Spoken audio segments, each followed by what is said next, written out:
In this video, we're going to once again talk about the three main passages that the Jehovah Witness use to attempt to disprove the deity of Christ. Now, these verses again are Revelation chapter 3 verses 14 and Colossians chapter 1 verses 15, which I've made video on those two already.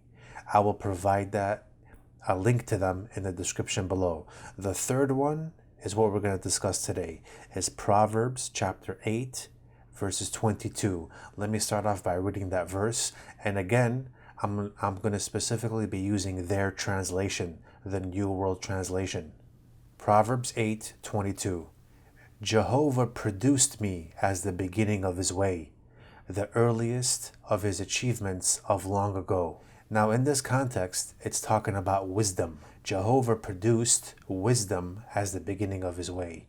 Now, they're going to tell you that's Jesus, and they will connect that with 1 Corinthians chapter 1, verses 24. Let me read that to you from their translation. However, to those who are called, both Jews and Greeks, Christ is the power of God and the wisdom of God.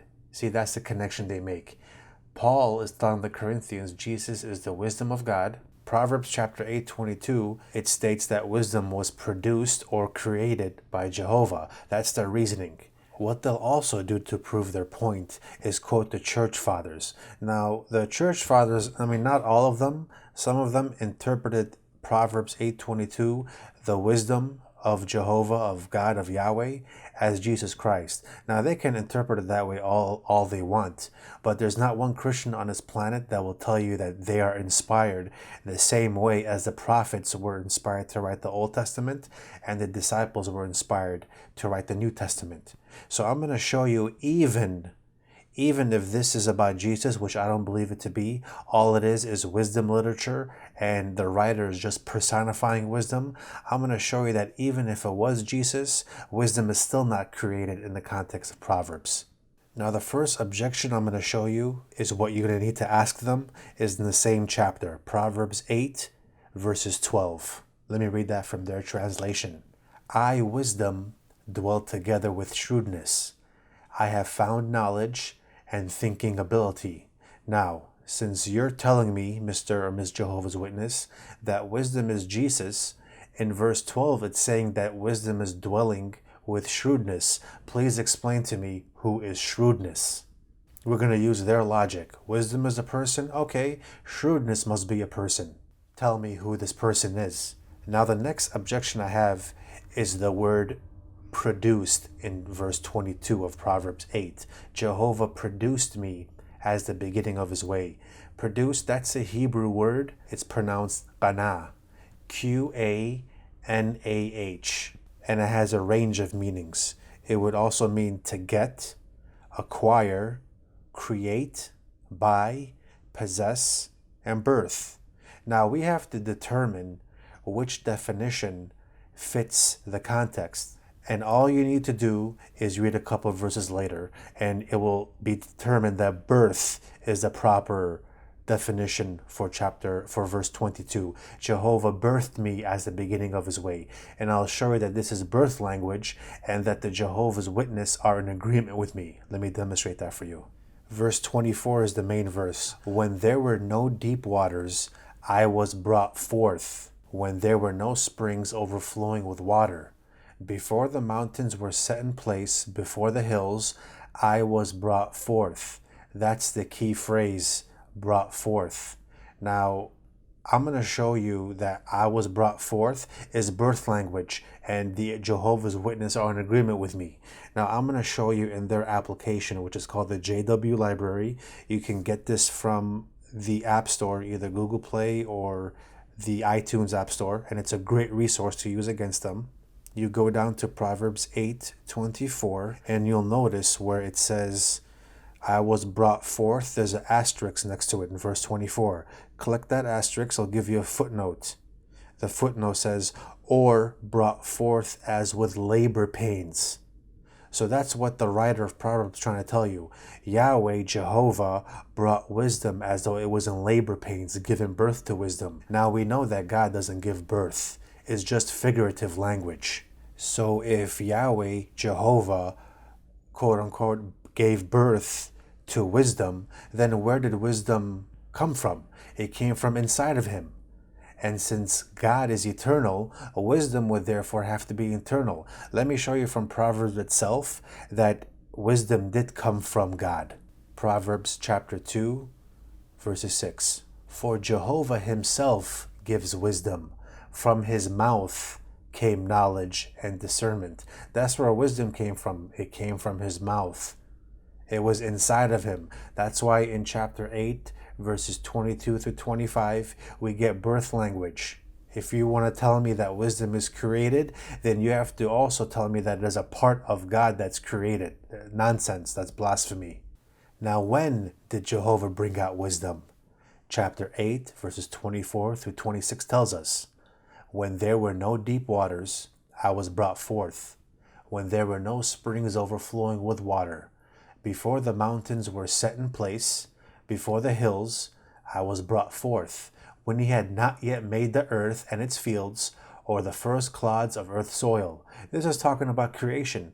So there is more proof that wisdom would have came in the eternal state, that it's eternal. Before anything was created, it was already there with Jehovah.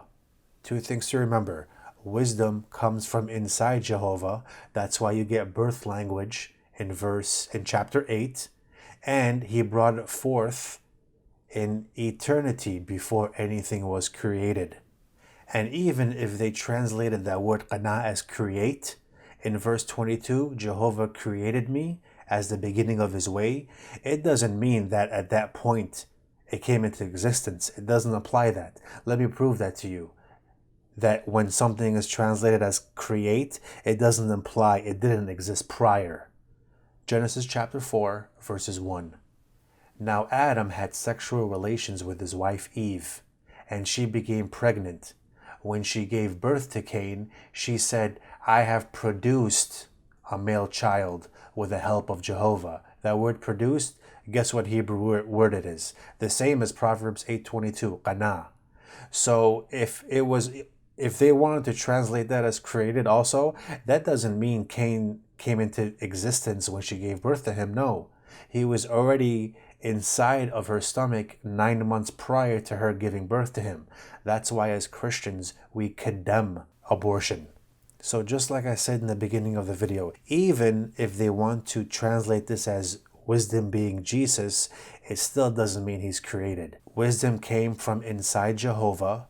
Jehovah is eternal. It was brought forth before anything was created. That's in the eternal state. The proper definition should be birth instead of produced or created. That's what the context is telling us, birth language. And I showed you that the Jehovah's Witness are even in agreement with me that it's birth language.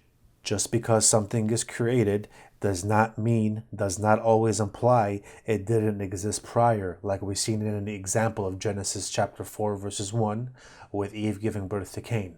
The last objection you should show them is the connection they made. When they connect Proverbs 8:22 with 1 Corinthians chapter 1, verses 24. Let me read that again in case you missed it. However, to those who are called, both Jews and Greeks, Christ is the power of God and the wisdom of God. Notice how they only connect Jesus being the wisdom of God to Proverbs chapter 8, verses 22. It also says that Christ is the power of God. How come they don't connect that with Romans chapter 1, verses 20? Look what verse 20 says. For his invisible qualities are clearly seen from the world's creation onward, because they are perceived by the things made. Even his eternal power. Notice how it says eternal power. How come they don't connect with Jesus being the power of God with Romans 1, verse 20 that says that God's power is eternal? Another connection you should show them is 2 Peter chapter 1, verses 3. For his divine power has granted us all the things that contribute to life and godly devotion. Notice how Peter says God's power is divine. Paul says God's power is eternal. And he also says in 1 Corinthians that Jesus is the power of God. how come conveniently they will not make that connection? Now, these arguments I'm showing you, present them to the Jehovah's Witness in a question format and see what their response is. They'll always come up with 1,000 objections, but don't worry about it. All you want to do is plant the seed inside them to doubt the Jehovah's Witness organization's interpretation of these verses. Thank you.